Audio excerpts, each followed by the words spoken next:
రాయగిరి అనేటటువంటి ఊరు ఇప్పుడు భువనగిరి మున్సిపాలిటీలో ఒక భాగం అయిపోయింది. వాళ్ళ ఒక్క ఊర్లో 6-7 సార్ల భూమి పోయింది రకరకాల ప్రాజెక్టుకి. అయినా సరే మళ్ళొకసారి RRRలో వాళ్ళ భూమి తీసుకుంటా అని చెప్తున్నారు. ఇది చాలా అన్యాయం. ఆపోజిషన్లో ఉన్నప్పుడు కుంభం అనిల్ కుమార్ రెడ్డి గారు పోయి ఉర్రూతలు స్పీచ్లు ఇచ్చారు. నేను ఎట్టి పరిస్థితులలో దీన్ని ఆప్తా అన్నారు. ఇప్పుడేమో ఆయన సింపుల్గా చేతులెత్తేసిండ్రు.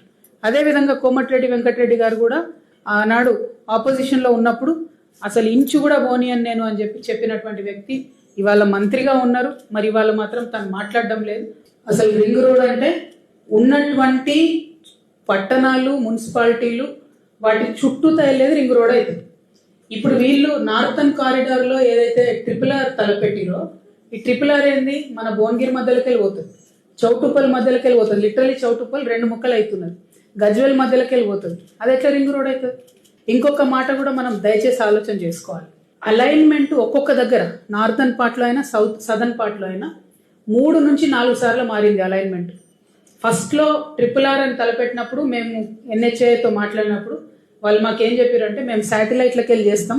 ఆ శాటిలైట్ మ్యాపింగ్ జనరల్గా పోరంబోక్ ల్యాండ్ నుంచి, కొండల నుంచి, గుట్టల నుంచి రోడ్డు తీసుకుపోతుంది కాబట్టి జనావాసాలకు ఇబ్బంది లేకుండా ఉంటుంది.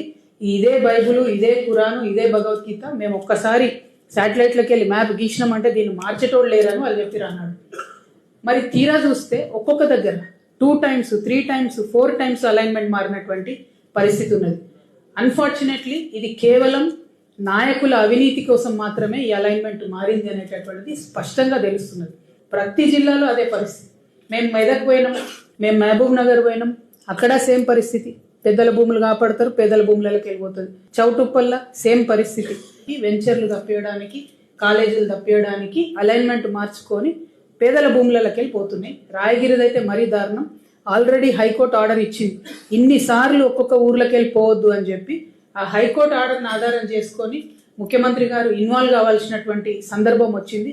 ఇప్పుడు కూడా ఇన్వాల్వ్ కాకపోతే మాత్రం ఇక్కడ ప్రజలైతే మిమ్మల్ని క్షమించరని చెప్పి నేను కాంగ్రెస్ ప్రభుత్వానికి హెచ్చరిక చేస్తా ఉన్నాను. మేము నితిన్ గడ్కరీ గారికి కూడా ఇదే విషయం ఇప్పుడు ఆన్లైన్లో పెడతాం. ఆన్లైన్లో ఒక మూమెంటే నడిపిస్తాం. మేము ఇది కరప్షన్ జరిగింది మీకు తెలిసిందా లేదా, మొత్తం బీజేపీ ఎంపీలు 9 మంది సంతకాలు చేసి ఇది మారాలి అలైన్మెంట్ అని చెప్పి చెప్పిండ్రు. అయినా కూడా మరి అలైన్మెంట్ మారకుండా టెండర్లు పిలుస్తున్నారని తెలిసింది. కాబట్టి తెలంగాణ జాగృతి ఆధ్వర్యంలో జనవరి 5వ తారీఖు నాడు హైదరాబాద్ నగరంలో ఈ 8 జిల్లా ప్రజలు ఎక్కడెక్కడైతే రింగ్ రోడ్తో ఎఫెక్ట్ అవుతున్నారో RRRతో వాళ్ళతోనే ఒక రౌండ్ టేబుల్ సమావేశాన్ని కూడా నిర్వహించి